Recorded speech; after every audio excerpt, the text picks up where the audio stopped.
He is currently ineligible for bail. President Trump's tariffs announced last April now are kicking in, impacting over 60 countries. The president said the tariffs will lead to more companies building products in the USA. Some economists, though, say these tariffs could lead to a rise in prices on most household items. Students across Roseville, Folsom, and Rancho Cordova returning to school this morning. Districts in each of the cities have ended summer break, bringing school back with some new buildings and some stricter rules to be enforced when it comes to cell phones. Rob? Okay, we've got a reasonably nice day ahead. It's warmer this morning in the 60s, so that's the first thing that you'll notice. And we're going to have highs very similar to yesterday in the mid to upper 90s, but for the most part, staying away from triple digits until you get well north of Sacramento. Tomorrow, that's not the case because we're going to be looking at less of a delta breeze. It's going to be even warmer in the morning, and we're looking at hot weather that's going to be here to stay through the weekend. But long term, a real chance to get back to the back to the upper 80s by next weekend. Okay, Rob, a little something for you to put in your scrambled eggs that you make here at the station every day at 4 a.m. Would you eat them here, eat them there? How about eating them anywhere? Just in time for back to school and Rob's breakfast, Hormel and Dr. Seuss have teamed up to launch a limited edition green eggs and Spam classic twin pack. It's in a collectible can, only available for a limited time at your favorite Walmart. The collab celebrates the 65th anniversary of Dr. Seuss' beloved book, Green Eggs and Ham. You can get the Sam I Am approved recipe at the official Spam brand website. You're a proponent of Spam, are you not? I think Spam is one of the most underrated meats out there, but it's a combination. I think it's chicken. Don't ask. Yeah, we don't really need to know. We just Don't need ask, to know don't that tell. it's available, it's delicious, and now it's is. in a flavorful green eggs and ham edition. But as you mentioned earlier, you know, back in World War II, you weren't able to get the best food, and so Spam was kind of a canned delicacy. I mean, anything at that point, right? I've always have a can just in case, because some nights turn into we don't have food and we got to just do something. You're feeding a family of 5 with a can of Spam. Okay, fry that thing up. All right, we're moving over to ABC10 Plus. The latest news, weather and traffic updates from 7 to 8 a.m. Join us. We hope you will. We're going to take you live on our tour of Northern California this morning. El Dorado Hills, a beautiful morning.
ABC 10 Morning News at 7 starts now.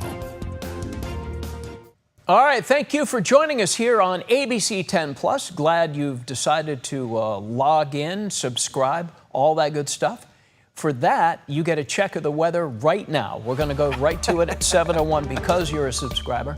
Rob, I'd like to say a beautiful morning. That's what I'm sort of in the habit of saying. But today, it's just warmer.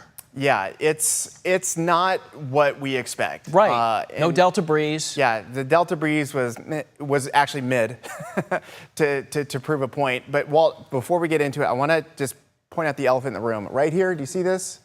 That is... No, nobody noticed that until you just brought it up. What is that?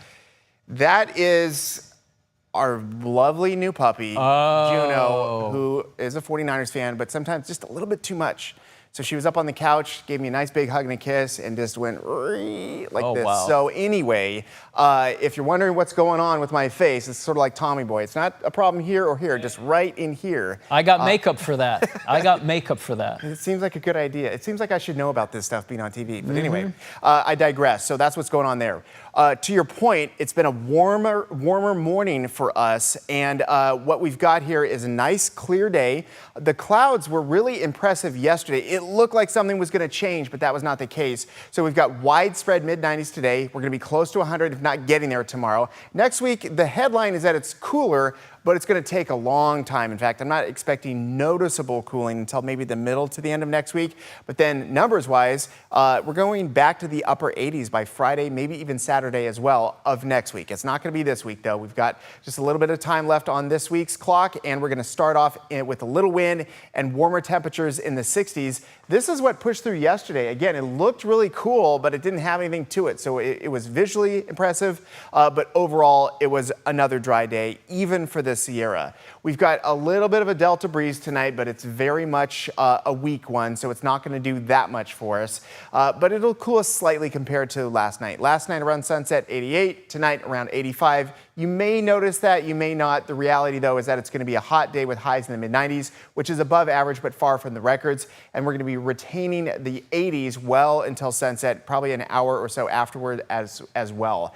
Our highs are going to be a little bit above average, and we're going to stay away from triple digits for almost everybody except for far northern California. Once you get to Colusa, Red Bluff, Redding, you're going to hit those triple digits starting today. Although we did hit it yesterday, it's going to continue again today, I should say, and that's going to go on all the way through the weekend. For everybody else, we're staying below triple digits today.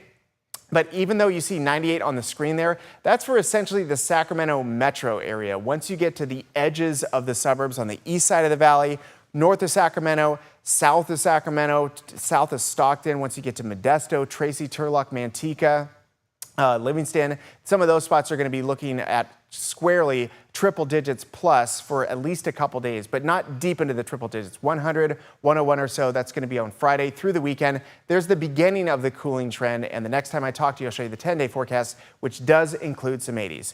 Okay, that's a quick check on weather for traffic. Usually around 7 o'clock in the morning, a lot more cars are hitting the roads, but you know what? Let's get the facts from CHP Officer Trista Drake. Good morning.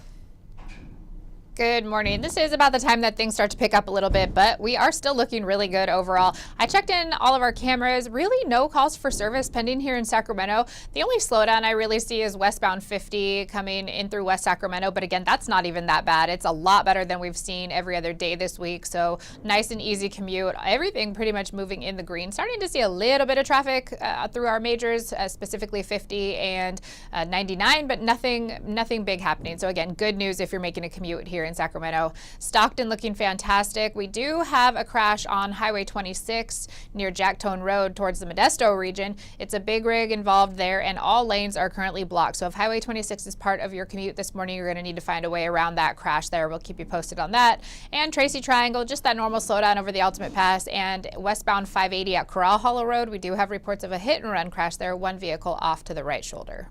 Walt, back to you. Okay, Trista, thank you very much for all that. In the meantime, what is happening new overnight as we're covering the news here? An 11-year-old shot. This is the Florin and Mack Road area of Sacramento. It is a developing story. A man is in jail after allegedly shooting that 11-year-old. Deputies tell us it happened at the Spartan Village Apartments near 99 and Florin Road. The 11-year-old was reportedly shot in the leg, is expected to be okay. Deputies tell us it started as a dispute between neighbors, leading to the suspect, Roberto Rangel, firing a weapon and hitting the child. Rangel reportedly, according to neighbors, had been drinking and had gotten into arguments with multiple neighbors throughout the course of the night. Rangel was arrested at the scene. There's his booking photo. 2 counts of assault with a deadly weapon. That's the charge. He is ineligible for bail. And the search continues this morning for a missing woman out of Antelope. Friends and family gathered last night looking for help finding her. They stood on the corner of Watt Avenue and Hughes Street. It's Koi Seichow, been missing for almost a week, last seen near her home in Antelope. Family telling ABC10 they've yet to hear anything from her. If you do know anything, please contact the Sacramento County Sheriff's Department. 71-year-old David Walker appearing in court yesterday, charged with killing 2 teens in a West Sacramento hit and run over the weekend. He allegedly has admitted to drinking 6 to 8 ounces of vodka before the crash and returning briefly to the scene, but he never called for help. The families of the victims, Layla Clemens and Jaya Chapman, were in court to confront Walker. The most I can hope for is life without parole. That's the most I can hope for, other than him dying legally through the court system. I don't think that the death penalty is on the table, but he deserves death. Walker pleading not guilty, now being held without bail. He's due back in court the 20th of this month. 5 U.S. soldiers are expected to be okay today after a shooting at a Georgia military base. Officials say a gunman opened fire at Fort Stewart. Nearby soldiers reportedly tackled the gunman, stopping the shooting and handing him over to law enforcement. The gunman, identified as an active duty soldier, a sergeant, Staff Sergeant Cornelius Radford. The motivation for shooting fellow officers not known. And in Stockton, the city council divided this morning over an investigation into the vice mayor's alleged misuse of funds. All over a comedy show that Vice Mayor Jason Lee helped bring to town and also performed in. Lee said he was not involved in the decision to use city funds to help pay for the event. And now another councilman is calling for the city attorney to get involved in this investigation. It's council member Brando Villapadua saying, in part, quote, this request is grounded not in speculation, but in a growing body of evidence, admissions, and behavior by the vice mayor that directly undermines the legal, ethical, and operation integrity of our city government, end of quote. Villapadua says the vice mayor's actions surrounding the Wild and Out event violate city and state law. Vice Mayor Lee performed at the event at the Stockton Arena, which was nearly canceled due to low ticket sales. Emails show city staff approved $50,000 from a risk management fund to save the event just a day before it was set to occur. Vice Mayor Lee says everything he did was above board. Says the request should have gone to the city manager. It doesn't say the policy requires it to go to the city manager. We're told Stockton's interim city manager, Steve Colangelo, is investigating, but Lee says he's being targeted and now wants the state attorney general's office to step in. And new this morning, for the first time since retaking office in January, the president will meet face-to-face with Russian President Vladimir Putin. The announcement of the meeting comes just one day before the White House's deadline for Russia to stop its attacks in Ukraine. The two sides have reportedly agreed on where to meet, but the location or the time of the meeting has yet to be announced, with the Kremlin saying it could happen as early as next week. Back to school season continues. Over 20,000 kids returning to Roseville classrooms this morning. We have team coverage for you across Roseville. Candace Red has been at Roseville High all morning. Marcus Allen has been riling up the students at Wood Creek High, Senior Sunrise. Let's go to Candace this morning at the home of the Tigers. Candace? Well, good early morning to you. Yes, as you know, we have been coming to you live here right outside of Roseville High School, giving you a look here at this beautiful campus. You know, students, they'll return to classrooms at 8 8:30 this morning, so we're not too far off from that happening. Roseville High would kick off the new school year with an assembly for students in the gym. It's all about showing school spirit, introducing teachers, and getting students ready for the busy day ahead. Well, Roseville High is also implementing a new cell phone policy this year. You know, it's pretty simple. Students just cannot have their cell phones out during class time. Students can only use their phones during passing periods, lunch, and before and after school. Now, if a student breaks the rule, consequences range from contacting parents to detention. Well, we spoke with seniors early this morning who came out for a senior sunrise. We talked to them about their hopes for the new school year. Take a listen. I'm looking forward to being ready to achieve my goals and later in life.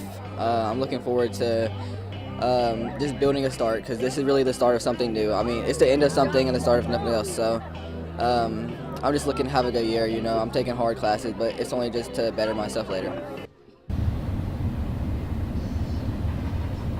On another note, Roseville High is getting a major facelift. We're talking about an improvement project costing $40 million. Construction started earlier this year. It includes 6 new tennis courts, a competition swimming pool, a 2-story classroom building, installing a fence around the campus, and other significant upgrades. Now, that entire project is expected to be complete in 2027. I say all of that because as students return here to the classrooms at Roseville High School, they'll also be surrounded by a little bit of construction going on. You know, just one more thing before we leave you. Outside of the new cell phone policy, there's also a new tardy policy. And that one is simple too. It just states that students need to make sure that they're here at school on time and in every single classroom on time as well. If a student is late, of course, they can face other consequences from contacting parents to, of course, detention.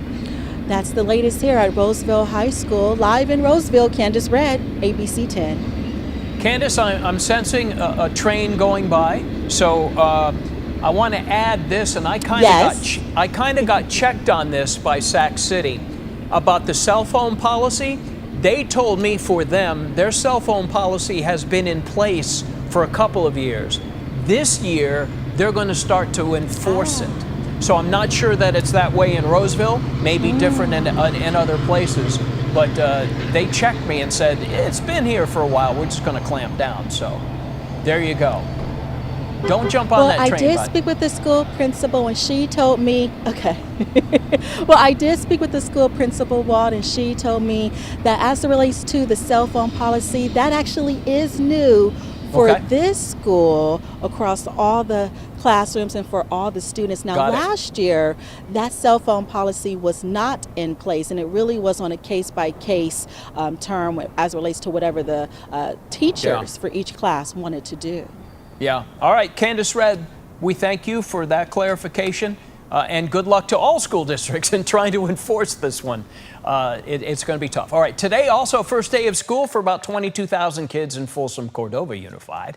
It also marked the first time the school will teach both kindergartners and 8th graders in the district. Riverview STEM Academy has expanded to teach K through 8. First school out of 37 schools in Folsom Unified to do so.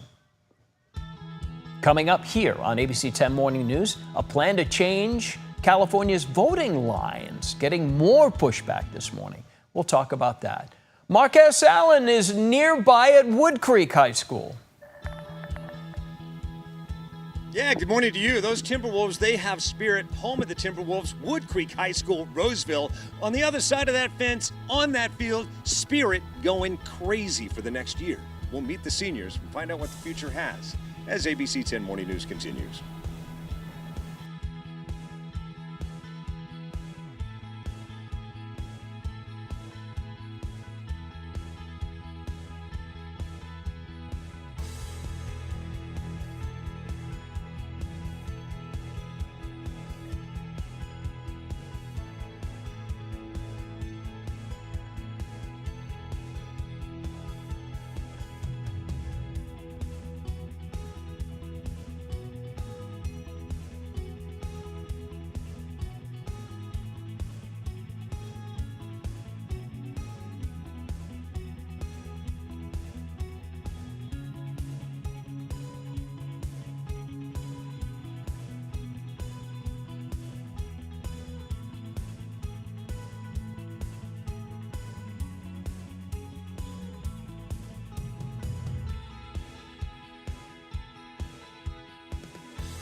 7:17 to Southern California. The Gifford fire has burned more than 91,000 acres, just 9% contained as of Wednesday night.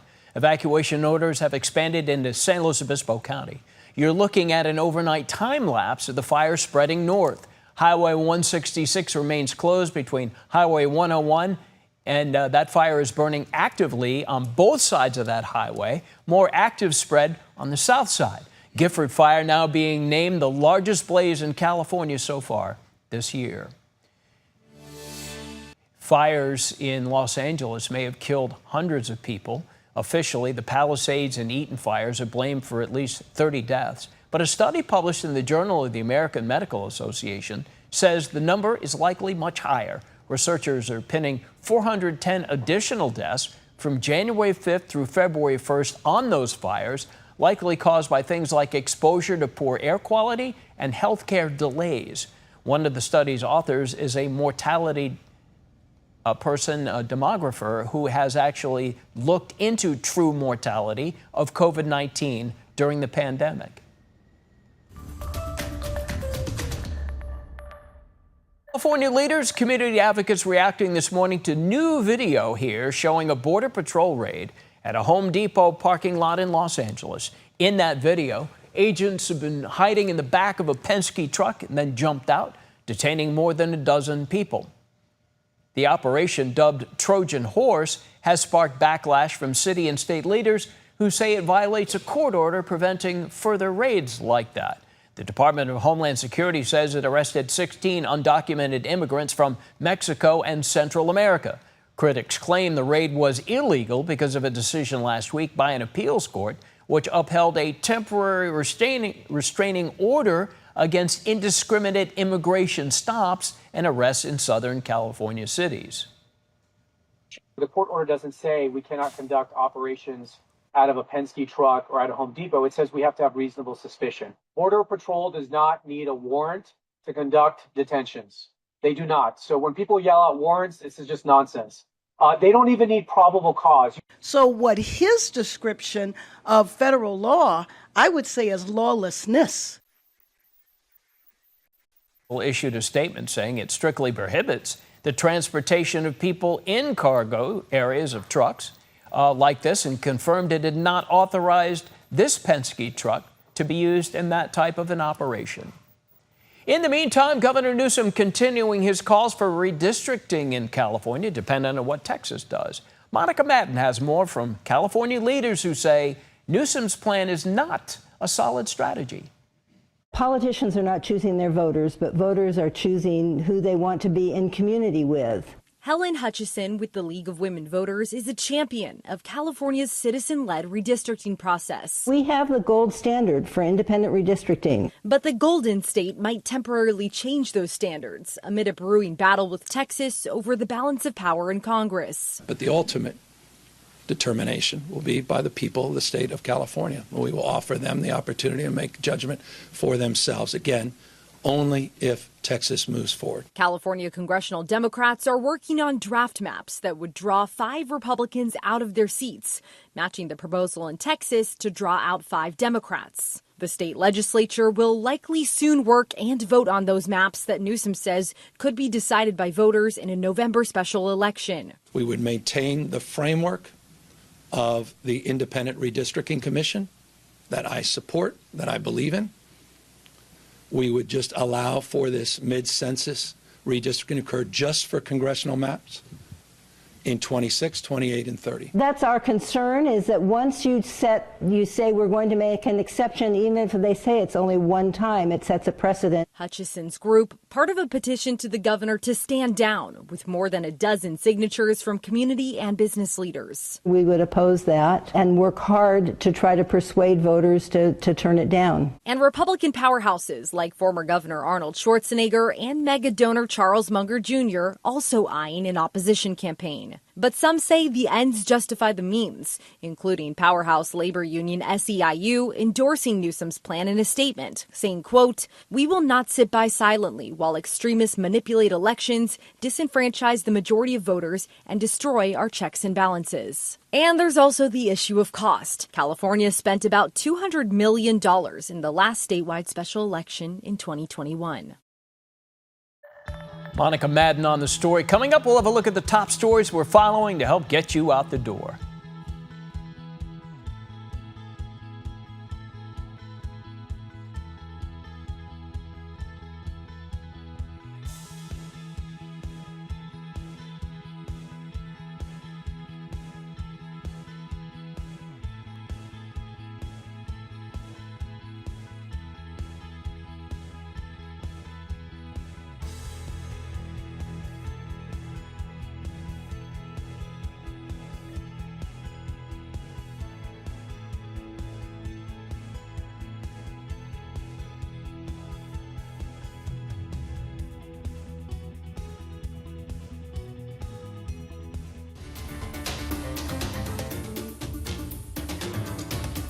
This is an ABC10 morning news update. I'm Walt Gray. An 11-year-old expected to survive after being shot late last night at South Sacramento apartment complex, Florin Road and 99. The suspect is 25-year-old Roberto Rangel, arrested on 2 counts of assault with a deadly weapon. He is currently ineligible for bail. And the search continues right now for a missing woman in Antelope. A search party met last night at Watt and U Street. Koi Seichow has been missing for almost a week, last seen near her home in Antelope. Stockton Vice Mayor Jason Lee calling for the state attorney general's office to step in as he faces allegations of mismanaging city funds. Another councilman is calling for the city's attorney to get involved in the investigation. Much more news to come here on ABC 10.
Okay, we've got some weather and traffic to talk about. It's already in the mid 60s with some 70s out there. So it's not going to start off how it usually has been in the 50s where, at least early in the morning, cool, refreshing, nice. It's kind of warm already, and that's going to be the case as we hit the mid to upper 90s later today. But notice what you don't see for the most part here. You don't see triple digits until you get well north of Sacramento. So today's sunny, dry, and pretty warm, but not necessarily really hot. That's going to begin tomorrow with widespread upper 90s, and many of you hitting the triple digits tomorrow and through the weekend. Delta breeze is not really happening in a major way tonight, so that's going to leave us with another warm morning early tomorrow. So look for near triple-digit heat through the weekend. Nice cooling trend into the 80s next week. Right now, 99 volume traffic is really picking up coming into Sacramento, as well as just a lot of roads clogged with cars on the road. Tracy commute is slow this morning, as well as Modesto to Manteca.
Thank you for joining us on ABC10 Plus on this Thursday morning. I'm Walt Gray. It is 7:30. Let's get a check on your weather forecast right now. If you're just starting your day, congratulations to you for sleeping in.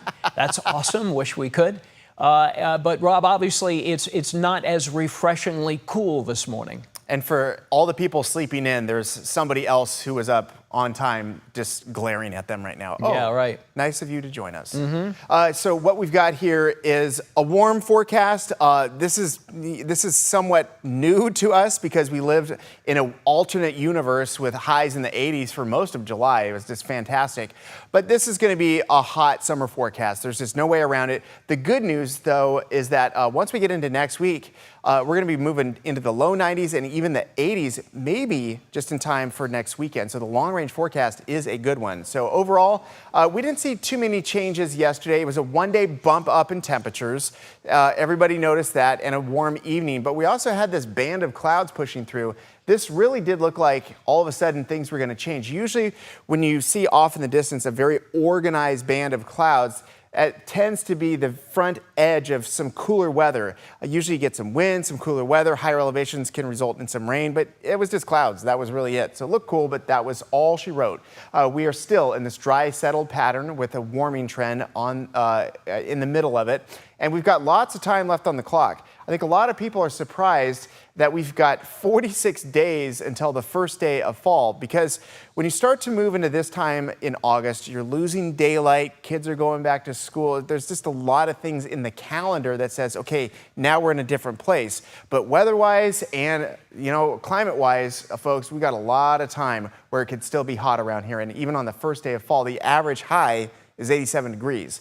With that said, we've got some 60s and 70s out there with a lot of 70s for the foothills, 40s already for the higher elevations. And it's going to be a warm one. Mid, upper 90s. You're only going to find triple digits well north of Sacramento. One other change, by the way, it is warming up. Even though it says 80 for South Lake Tahoe and 81 for Truckee, it feels warmer at elevation when you're in the 80s. It's a lot of sunshine, direct sunshine, higher elevations. It really does feel hotter than that when you're in those spots. So heads up for that if that's going to be your destination this weekend or you live there.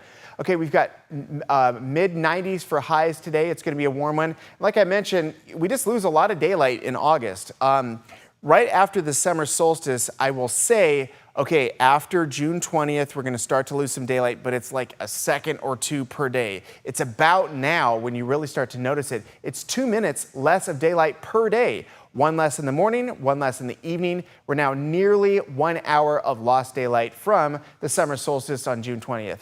Going forward here, I really need to point out there's still a lot of travel that's happening this time in August.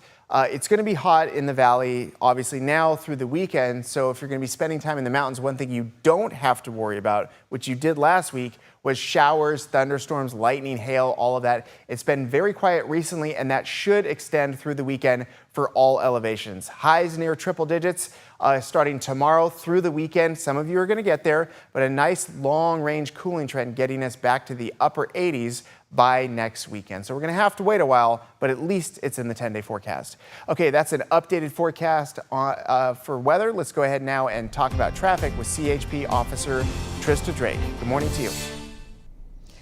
Hi, good morning. And we are dealing with the crash on eastbound 50 near Howe Avenue. Both of the local lanes are blocked right now, but it happened right after the exit. So vehicles are exiting Howe Avenue because no traffic is passing through. Tow truck looks like it's en route or on scene. So hopefully that will be cleared out of here shortly, at least get one of those lanes open. But again, expect some delays on the eastbound side of 50 this morning. Also dealing with a hazard eastbound 50 at Mather Field. Looks like there's a tire that's in the number 2 lane. So please drive with caution through that area until it can be cleared. And southbound 99 at Elk Grove Boulevard, a vehicle stalled out blocking the number 2 lane. CHP is on scene for that. Hopefully we'll be moving that out of the lanes here as well. But again, a little bit slow through the area as traffic starts to pick up a little bit here. As you head through Stockton, Highway 26 at Jacktone Road, we have a major injury crash there involving a big rig. All lanes are closed of Highway 26 are closed between Jacktone Road and Duncan Road for at least 2 hours. So we'll definitely keep you posted there again, but you can expect some delays. Find an alternate route there. Well, back to you. It is time now for all things current in California politics. Joining me again now this week is Rich Eisen, editor-in-chief of Capital Weekly publication. Rich, always good to have you here. So Rick Caruso is running for governor. And every time I mention somebody new is running for governor, you're like, so much time to go and all this. What should we know about Rick Caruso? Not everybody knows him. Well, I think the first thing to know is he hasn't actually declared anything yet. Right. But it's anticipated that he could definitely be somebody who gets in. The thing to know about him is he's got lots of money. He's a billionaire. If you've been to a nice, fancy mall anywhere in Southern California, it's a good chance he built it. He's been around LA politics for a long time. He's been chair of the police commission, many other things. Most people know he ran for to be the mayor of LA against Karen Bass and lost. The other thing about that is he outspent her by about 10 to 1, and yet she won that race. Now, I think the speculation is is he going to take another run at her? Right. Because it looked like she was pretty badly wounded. That's still in play. That's still in play. Or is he going to turn his sights on the governorship? Yeah, losing for mayor of L.A. does not preclude you from being governor. Absolutely Look at not. Richard Nixon, lost for governor of California, became president of the United States. Absolutely. So we'll see what happens with that. Plus, he's a Republican turned Democrat, yes? Yes. Okay. So redistricting for California, this is state and national news. The governor of California getting a lot of pushback on this. Where do you see this happening? Is this all about Texas? And if California redistricts, what about every other state? This could become a colossal mess.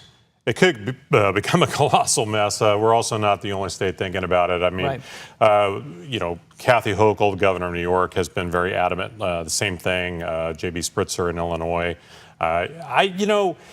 What could happen here is still so yet to be determined because they haven't even worked out their stuff in Texas yet. I would say if I had to guess, they probably will end up doing that. That's going to essentially force the hand of states like California, New York, Illinois, maybe others, to redistrict. Yes, the governor here is getting some pushback. He's also getting a lot of push forward from people in his own party saying, we have to fight fire with fire. The playing nice is kind of off the table in the current environment we're in. And so, the Attorney General has said there's legal grounds for this, that you can do it. I think a lot of his party is coming on board. I asked him directly the other day, do you think you're going to, you were getting pushback from some members of your party, some of whom have long-term ambitions that maybe depend a little bit more on the district staying the same. Sure. He made a very emphatic note to me. They're all going to get on board. Okay. Well, yeah, we'll see. So the governor signed 26 new bills into law. Any of particular note? I know housing is still, affordable housing is still a big thing in this state. Housing and CEQA, by far, those are the two biggest there. Those are the trailer bills that allowed for these reforms to CEQA that essentially, cut into the length of the permitting process and that kind of thing. That is by far the biggest. All of these have some kind of impact, of course, but the CEQA reform bills, the housing bills, absolutely the biggest ones. Okay, Rich Eisen, editor-in-chief, Capital Weekly. Rich, thank you. Sure. Time now for dollars and cents, and it's on now. President Trump's tariffs on imports from dozens of countries around the world. The tariffs that began at midnight start at 10%. EU imports facing 15%. Tariffs on imports from Taiwan and Vietnam up to 20%. The president touting new promises from Apple to hike its investment in the U.S. by $100 billion over the next 4 years. Apple says more of its supply chain will be moved into the USA, but final assembly of iPhones will still take place overseas. Apple's investment helping to give the NASDAQ a boost heading into today after gaining 1.2% on Wednesday. The S&P added 0.7%, the Dow closed 0.2% higher. Markets also rising on better than expected earnings from Shopify and Honda raising its earnings forecast. And rising prices pitting retailers against the brands looking to get on their shelves. The head of the company behind stores like Stop & Shop and Food Lion telling Reuters that conversations about pricing have been, quote, tight as tariffs push food prices even higher.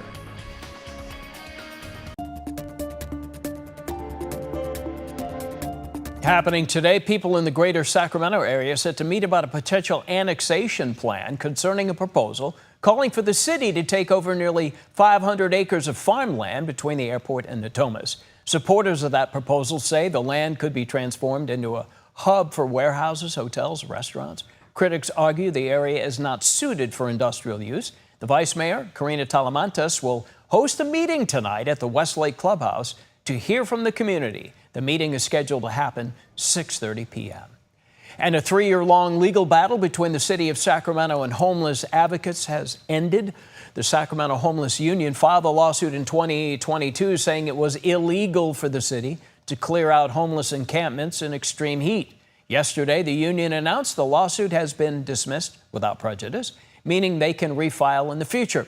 They say although the city did not change any official policies, the city has made respite shelters more accessible during high heat. The city says it remains committed to supporting the unhoused community while still enforcing laws. And in Fairfield, residents concerned a hotel could start housing homeless people near where they live. ABC 10's Gajpal Sangha was there at last night's City Hall meeting. The plans haven't popped up yet, but the voices sure have. Tensions flared at a town hall hosted by Fairfield's mayor and vice mayor after residents learned about a controversial plan, turning this Sure Stay hotel on North Texas Street into permanent supportive housing for people who are homeless, struggling with behavioral health issues, and veterans. We do not want any more criminal activity that there is involved, because it will come. This is not going to be a facility where people are just dropped off. This is not a homeless shelter, right? No, it is not. It is permanent supportive housing.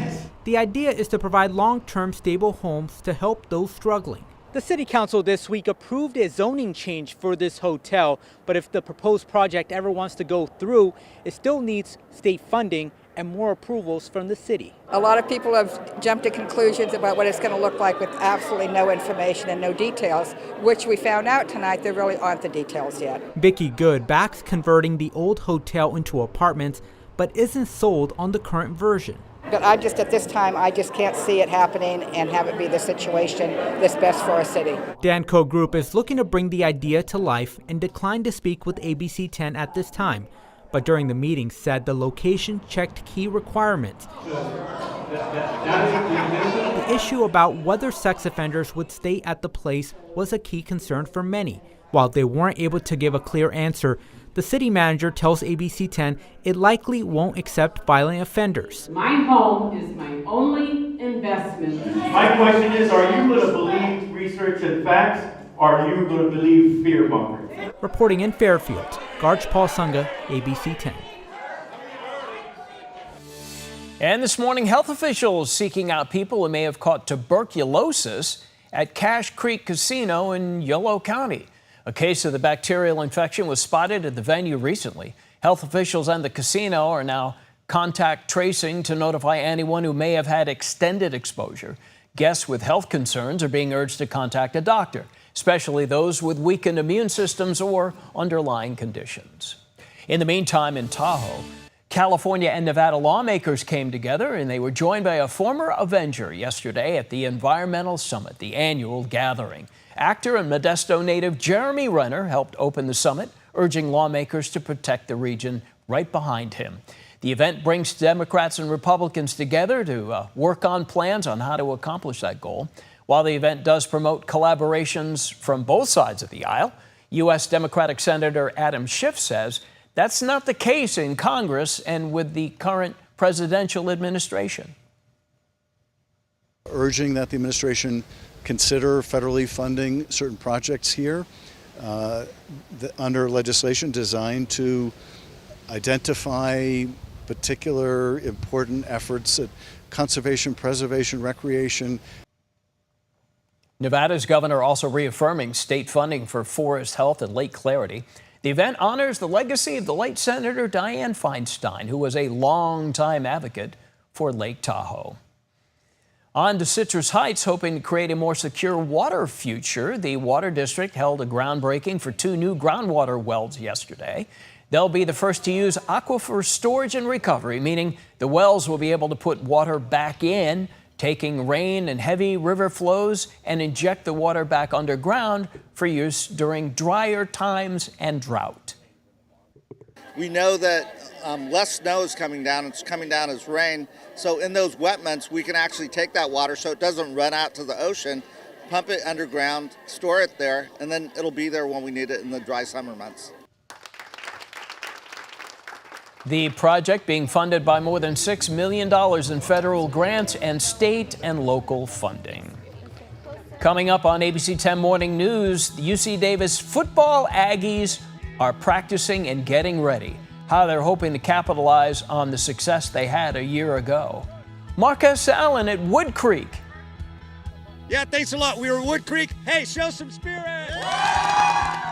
Coming up in a moment, we're going to get to know them as they celebrate sunrise.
My senior portraits, I have buried anything during that entire year, so I'm trying to take a good one. I hope you like my frame. Actually, I just repurposed this. Some seniors took their picture and said, "We're done with your frame," and they threw it in the trash, and I got it back out. Hey, good morning to you. Good morning. All right, we've got awesome people over here. Everybody, shout your name.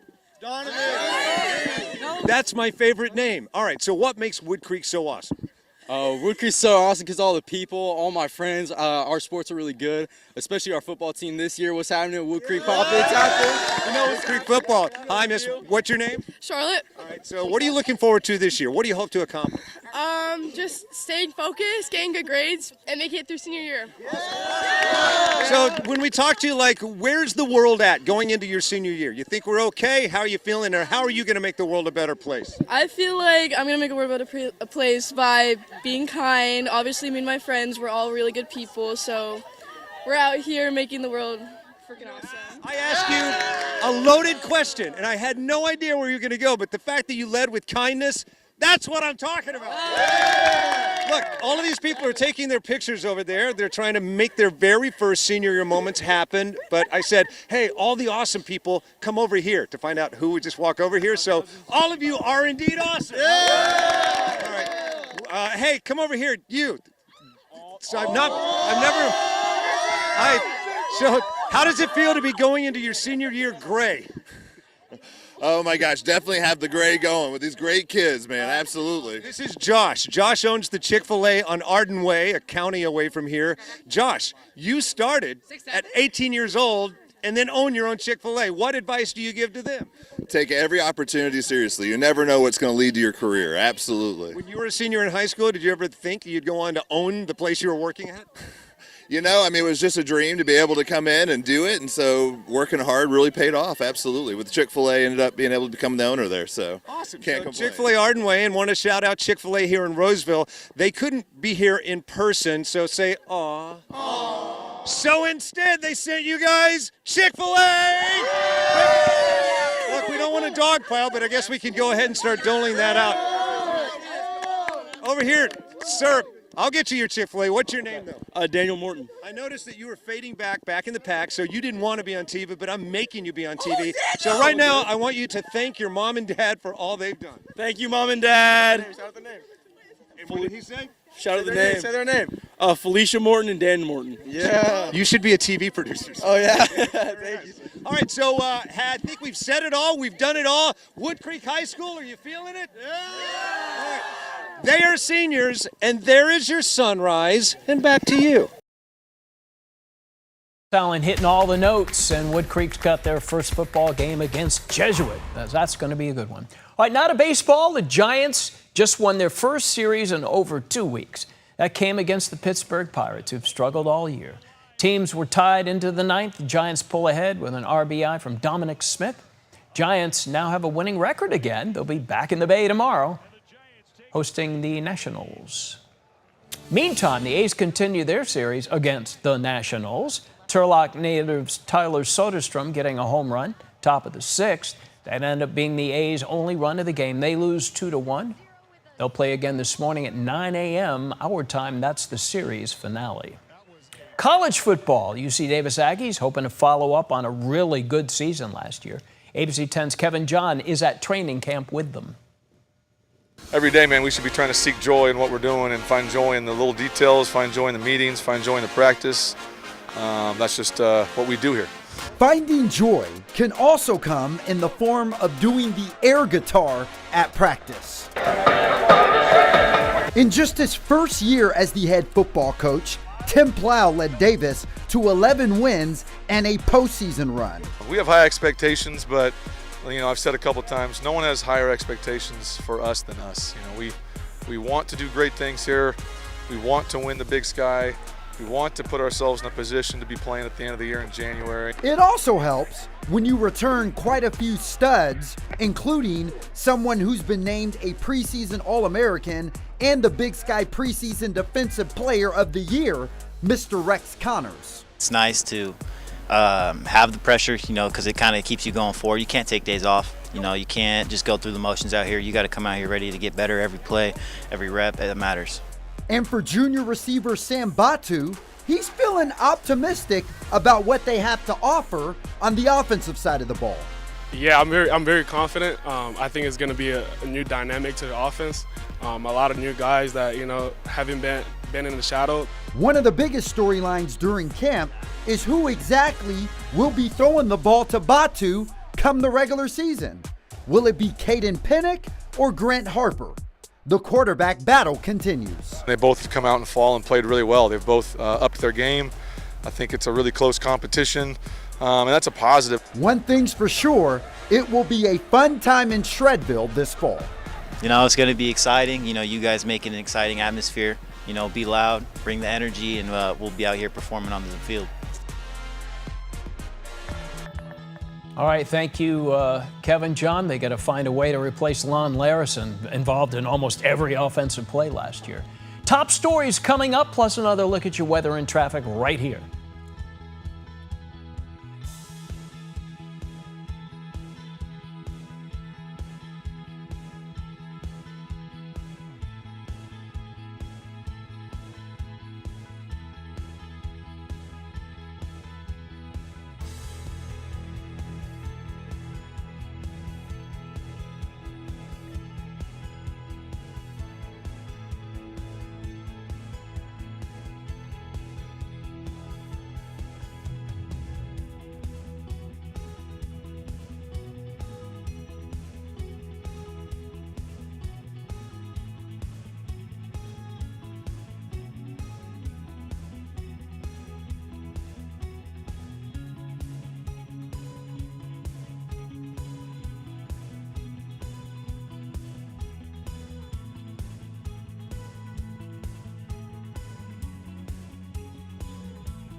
This is an ABC 10 morning news update. I'm Walt Gray. Health officials seeking out people who may have caught tuberculosis at Cache Creek Casino in Yolo County.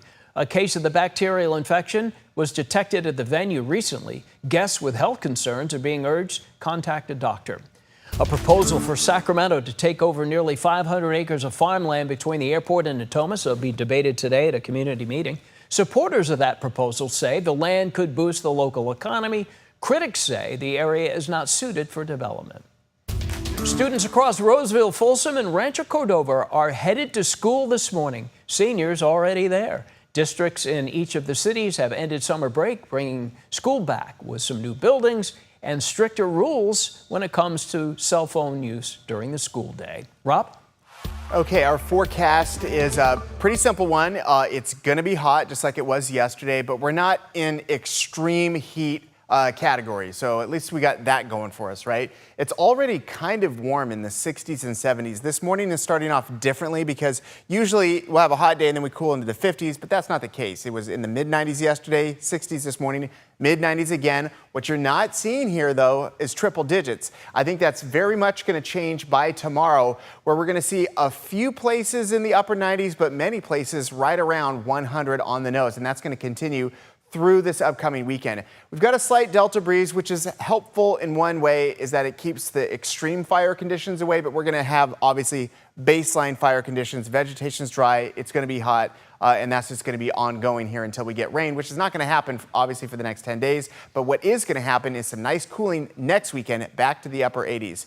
A lot of cars on the road in and around Sacramento, but not a major crash or backup, so at least something is working for us this morning. We do have a crash in the construction area where 99 meets 120 near Austin Road, so heads up for that. It's just extra slow that in that area. Also, Tracy over to Livermore is 37 minutes, which, to be honest with you, is actually not that bad compared to how it usually is.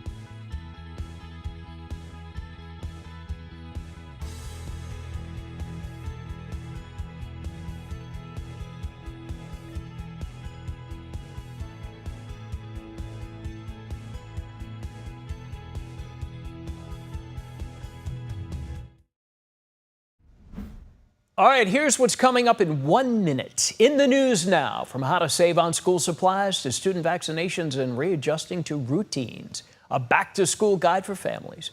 At 8:30, the ABC10 Plus recap. A look at some of the headlines you may have missed this morning. Your California Life is at 9. After that, at 9:30, it's Take a Look with Marcus Allen. A look at the chaos of heads of state. And that's all we have to say about that, right? Yeah. I think I can't wait. Walt, did you feel like it was too hot yesterday?